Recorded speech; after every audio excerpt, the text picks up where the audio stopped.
Bonjour à tous et bienvenue dans cette nouvelle vidéo, ou plutôt nouvelle série de vidéos dans lesquelles on va retracer notre aventure de cet été, le canoë trip. Alors pourquoi nouvelle série de vidéos? Parce que dans cette première vidéo, je vais vous faire un petit brief de l'aventure, donc qu'est-ce que c'est le canoë trip, comment ça se déroule, et puis dans une seconde partie de vidéo, je vais vous exposer le matériel qu'on a pu emmener sur cette semaine de canoë en Suède. Puis une ou deux vidéos en fonction du montage, et il y a beaucoup de travail sur l'aventure en elle-même. Puis viendra une troisième vidéo un peu débrief sur comment ça s'est déroulé, l'environnement, l'organisation, la météo, la nourriture, enfin je vous parlerai de tout. Et puis une petite vidéo bonus, une espèce de compilation des sorties de trail que j'ai pu faire sur la terre suédoise, et oui, pas sur l'eau. Donc allez, on ne perd pas de temps, c'est parti. Alors déjà, qu'est-ce que c'est le canoë trip? Le canoë trip, c'est une semaine de canoë en autonomie en Suède.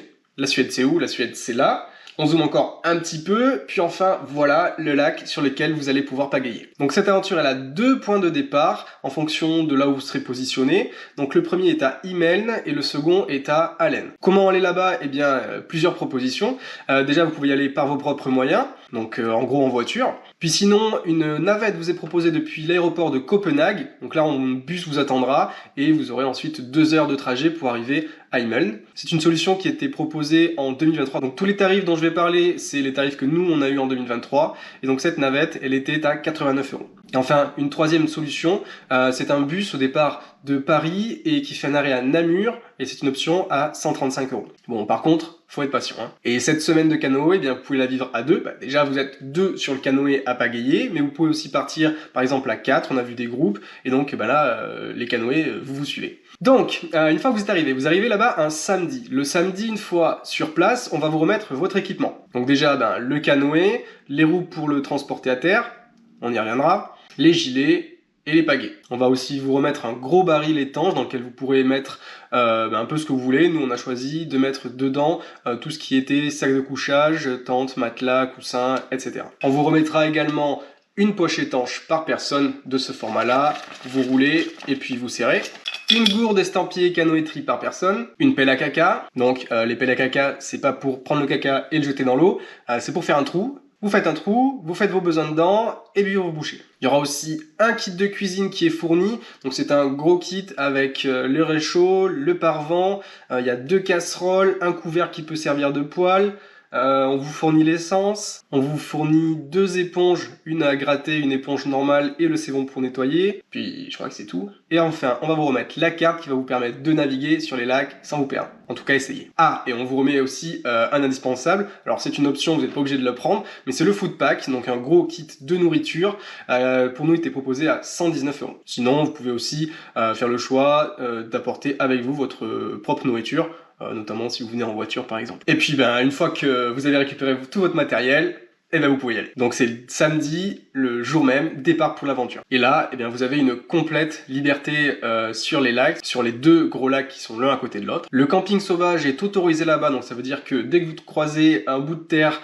avec du plat, une île qui vous semble jolie ou n'importe quoi, vous pouvez vous y arrêter et poser votre tente. On évite juste de se poser dans le jardin du mec qui a sa baraque. C'est tout.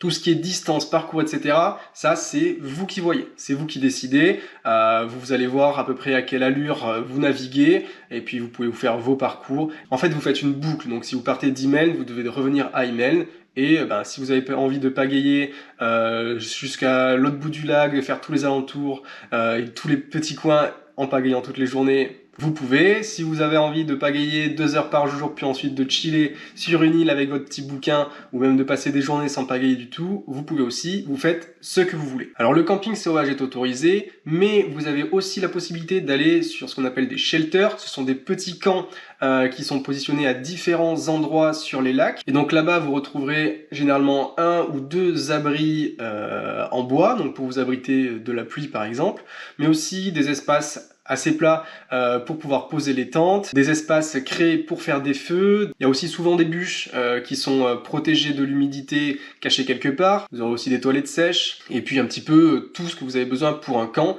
Et également, comme ils sont référencés sur les cartes, vous avez aussi l'occasion à ces endroits-là de rencontrer d'autres personnes qui feront le canoë trip avec vous. Mais ces endroits-là, ils ne sont pas obligatoires. Vous pouvez y aller si vous voulez.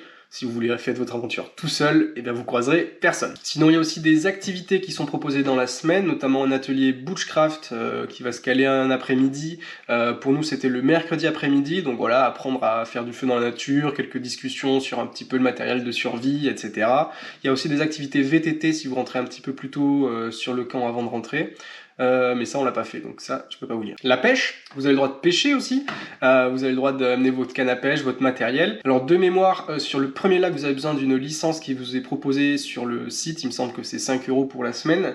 Mais sur le deuxième lac, vous n'avez pas besoin de licence. Donc enfin dans tous les cas ça peut être intéressant, si vous avez envie de pêcher, de manger le poisson que vous aurez récupéré, eh ben c'est possible également. Donc voilà, vous faites votre petite aventure, vous faites les distances en fonction de vos envies, de vos capacités, de la météo, vous faites ce que vous voulez. Et puis vous devez être de retour sur le camp de base, donc votre point de départ, le vendredi. Là-bas, vous faites votre check-out. Le soir, vous avez le droit, enfin en tout cas nous, on a eu le droit à un petit barbecue tous ensemble, c'était ultra sympa. Et puis samedi, enfin, c'est le jour des retours, avec le départ des navettes pour l'aéroport qui partent tôt le matin, et puis le bus, lui, pour Namur et Paris qui part en fin d'après-midi. Et c'était une aventure qui vous est proposée sur la période estivale, donc de juin à septembre. Et pour les tarifs, donc nous cette année, ça variait entre 390 € au minimum jusqu'à 550 ou 600 €, je sais plus exactement. On est parti le 15 juillet et on avait payé 500 € pour la semaine. Ah, et pour info, on a payé et c'est les tarifs publics, hein. C'est pas une vidéo qui est sponsorisée ou quoi que ce soit. Donc voilà, je pense que maintenant ça doit être un petit peu plus clair pour vous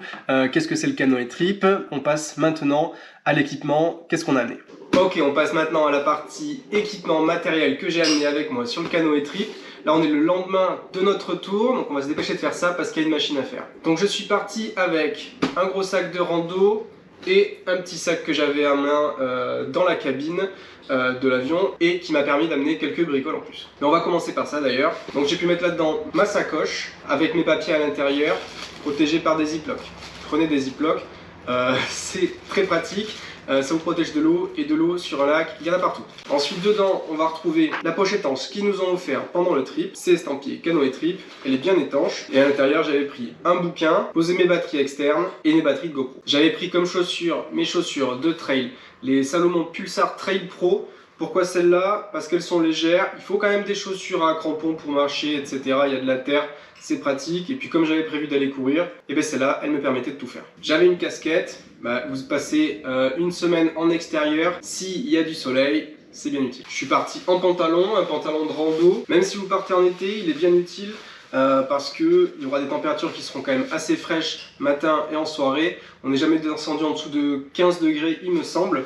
Mais à ces températures-là, avoir quelque chose qui couvre les jambes, c'est quand même pratique. Et dans la même idée, j'avais un petit pull polaire, une seconde couche. Celle-là, elle est quand même très légère, mais honnêtement, ça m'a suffi pour la semaine. Ensuite, on la voit bien, elle est ici, la tente. Donc c'est une tente qu'on m'a prêtée.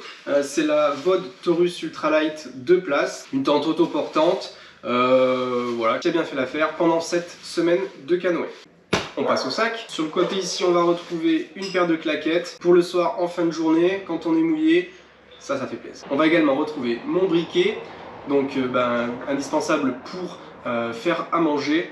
Par contre, avec le kit Popote qui propose un kit à essence, je vous conseille plutôt un allume-feu, quelque chose qui a une tête un peu plus longue pour aller allumer en contrebas en fait l'essence directement. Ça vous évitera de devoir pencher puis vous brûler en voulant poser le réchaud. De l'autre côté, on va retrouver de la corde. Elle est bien marquée dans la checklist qu'ils vous fournissent. Moi j'avais déjà celle-là, elle est longue et assez fine. Du coup c'est pratique si on veut étendre du linge pour le faire sécher. On s'en est aussi servi pour faire un tarp de protection contre le vent. Par contre quand il s'agit de tirer le canoë, celle-là elle n'est pas ultra pratique parce que comme elle est très fine, vous cisaillez un petit peu les doigts.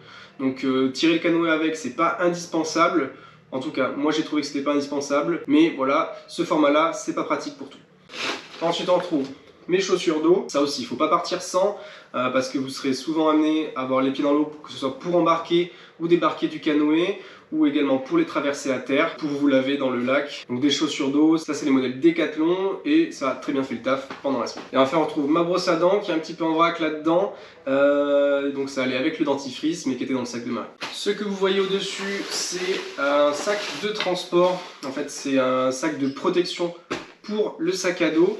c'est pour l'avion et ça me permettait d'être un petit peu sûr que la tente ne se fasse pas la malle dans la soute de l'avion. Et ça permet aussi de protéger le sac et vous pouvez aussi le fermer à l'aide d'un cadenas. J'avais aussi pris une gourde avec moi en sachant qu'on vous en donnera une à votre arrivée, mais c'est toujours pratique quand vous voulez transporter un peu plus d'eau potable avec vous. La gourde dont je vous parlais à l'instant, eh ben elle est là, une gourde en métal, voilà, sponsor The Canoë Trip. Elle a une bonne contenance et puis ça vous fait un petit souvenir. J'avais ensuite amené mon Tyvek, donc pour protéger le sol de la tente. C'est pas indispensable, mais moi je pars toujours avec pour protéger non seulement le sol de la tente, mais aussi le matelas qui vient par-dessus. Ça fait toujours une deuxième couche de protection. Un sac étanche, on en avait pas mal, pour mettre à l'abri, que ce soit des livres, de l'électronique, des vêtements, trousses de toilette ou autre chose comme ça. Ensuite, mon gros sac étanche Decathlon, c'est un 40 litres il me semble. Et celui-là au début j'avais prévu d'y mettre un petit peu des affaires de vêtements, des choses comme ça. Et puis au final il nous a servi pour transporter toute la nourriture qu'on a reçue pendant le trajet. Et là il m'en reste un peu donc je l'ai ramené. Il va rester un ou deux food packs fournis, un paquet de chips, un paquet de riz et un pot de Nutella. Et ça c'est le genre de choses que vous devez prévoir parce qu'il vous passe les food packs dans des cagettes en bois, mais vous ne partez pas avec les cagettes en bois, donc vous devrez tout transporter sur votre canoë. Et si vous n'avez pas de sac de transport, de poche ou autre, c'est compliqué. Pour info, nous, 2 food packs, il a fallu utiliser mon sac dans sa quasi-totalité, plus cette poche-là. On avait vraiment beaucoup de nourriture, sachant que mes affaires, vêtements, sacs de couchage, matelas, etc., avec ceux de Marie étaient conservés à l'intérieur du baril étanche qui nous passait. On passe ensuite aux vêtements, un maillot de bain. J'ai été quasiment constamment en maillot de bain. À chaque fois qu'on montait sur le canoë, c'est ça que je mettais. Voilà, c'est pratique, c'est confortable, vous êtes souvent dans l'eau, ça sèche vite. Bon, c'est un maillot de bain quoi, je vais pas vous faire un dessin, mais c'est vrai que j'avais aussi pris des shorts, etc. On les verra un peu par la suite et que j'ai quasiment pas utilisé puisque j'ai tout fait avec ça. Un short, en voilà un de course à pied. Voilà, il n'a pas été utilisé celui-là du voyage. Un t-shirt manche courte en mérino, c'était ce que je portais le soir et le matin avant de partir en étant sur le camp. Un autre short de sport, course à pied, je m'en suis servi une fois histoire de, mais en soi j'aurais pu courir avec le maillot de bain, ça faisait pas de différence, surtout que comme je me lavais dans le lac juste après avoir couru, quitte à mouiller quelque chose, autant mouiller le maillot de bain, mais voilà, 2 shorts en plus qui vont pas servir à grand chose. Un t-shirt de sport, donc ça c'est pareil, c'était pour la course à pied, sinon je serais pas parti avec. Des chaussettes de course à pied aussi, en sachant que je dis course à pied, donc des petites sorties trail en forêt une fois qu'on avait posé le camp, en sachant que c'est pas une si mauvaise idée parce que ça vous permet de découvrir un petit peu les coins un peu boisés, etc. Et c'était vraiment sympa. Un t-shirt un peu typé rando, c'est pas du mérino, c'est le t-shirt avec lequel je suis parti et j'ai fait les trajets. Après en soi pendant la randonnée, j'étais surtout sur mes 2 t-shirts mérino, le deuxième était un peu plus loin. Et celui-là il m'a resservi après pour le trajet du retour. Une paire de chaussettes en mérino que je portais sur le camp avec mes affaires propres pour le matin et le soir. Le t-shirt en mérino manche longue qui m'a fait toute la randonnée sur le canoë. Pourquoi manche longue? Parce que c'est pas mal, hein. Ça vous protège du soleil si ça tape fort. S'il fait pas très chaud, ça vous couvre les bras. Franchement, j'en suis vraiment toujours très content.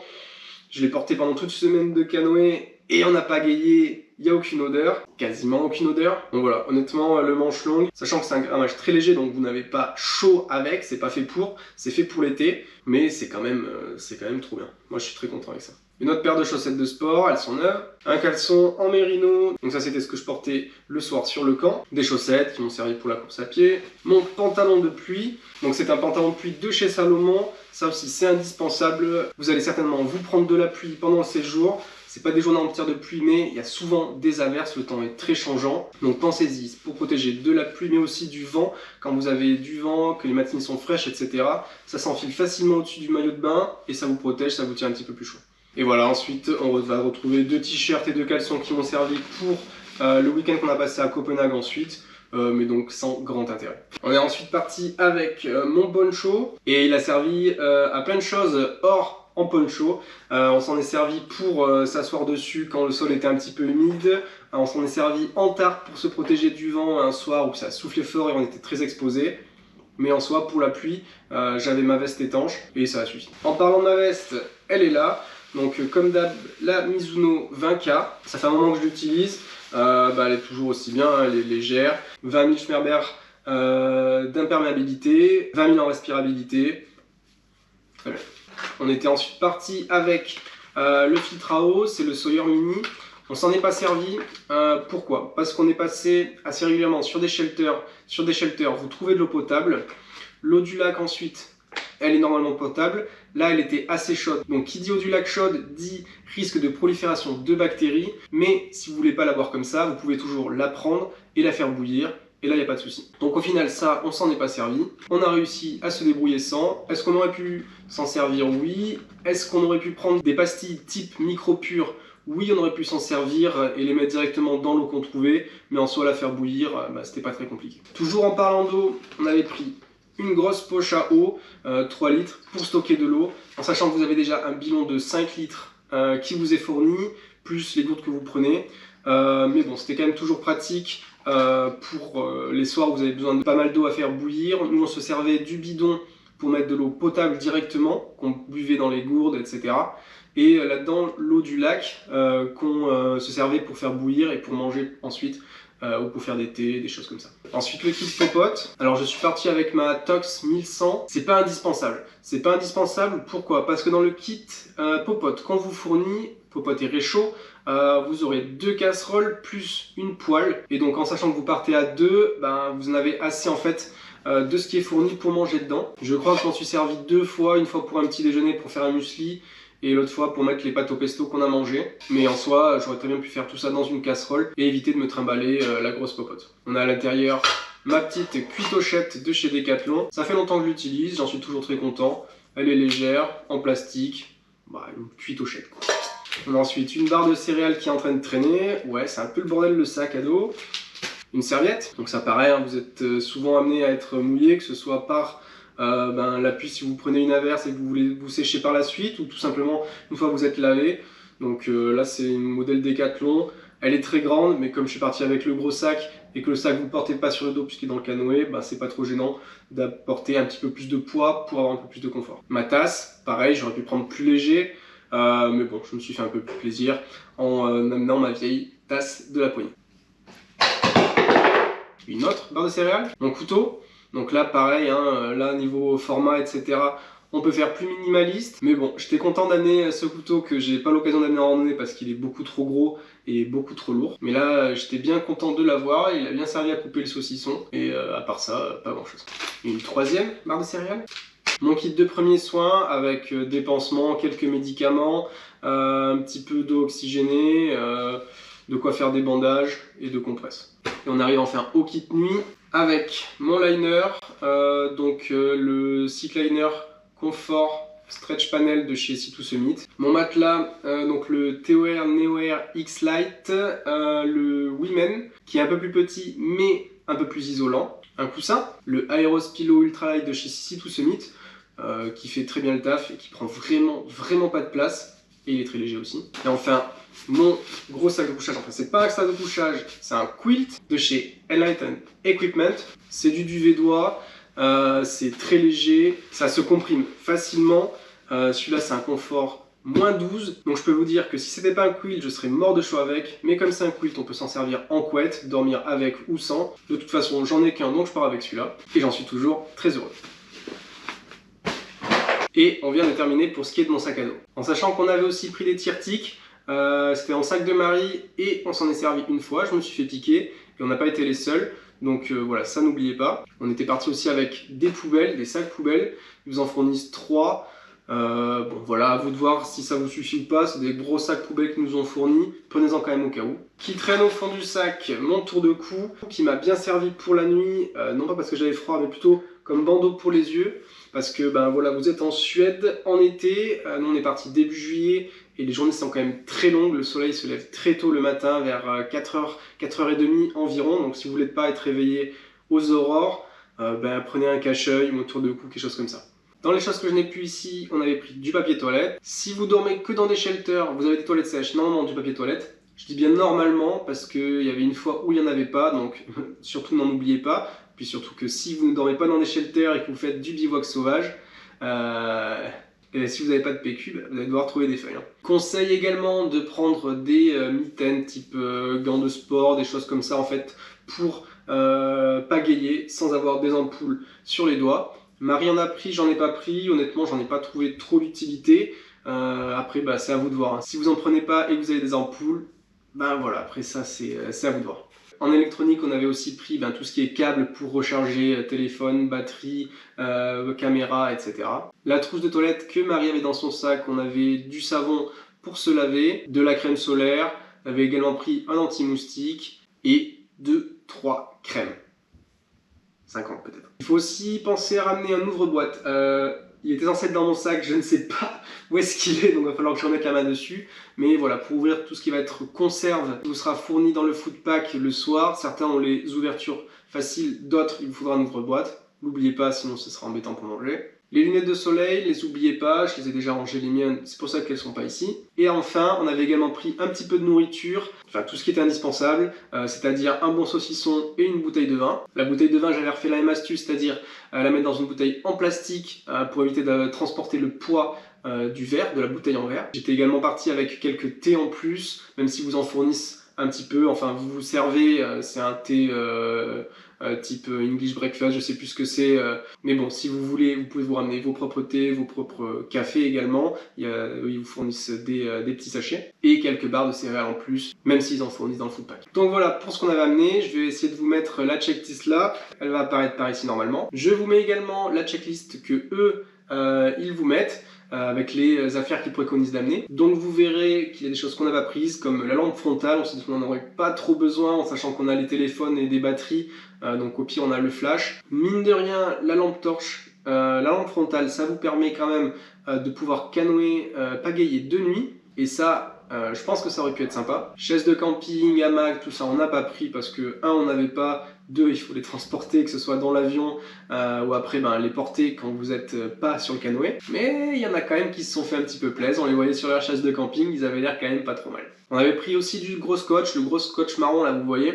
Mais avec un peu de recul, on aurait plutôt dû prendre du duct tape. Pourquoi le duct tape? Parce que c'est beaucoup plus solide, ça accroche beaucoup plus et ça peut vous servir en cas de petits problèmes de canoë. Par exemple, si vous avez un rivet qui pète, un peu comme ça, et bien ça peut vous permettre de faire une réparation un peu plus efficace qu'avec du scotch marron.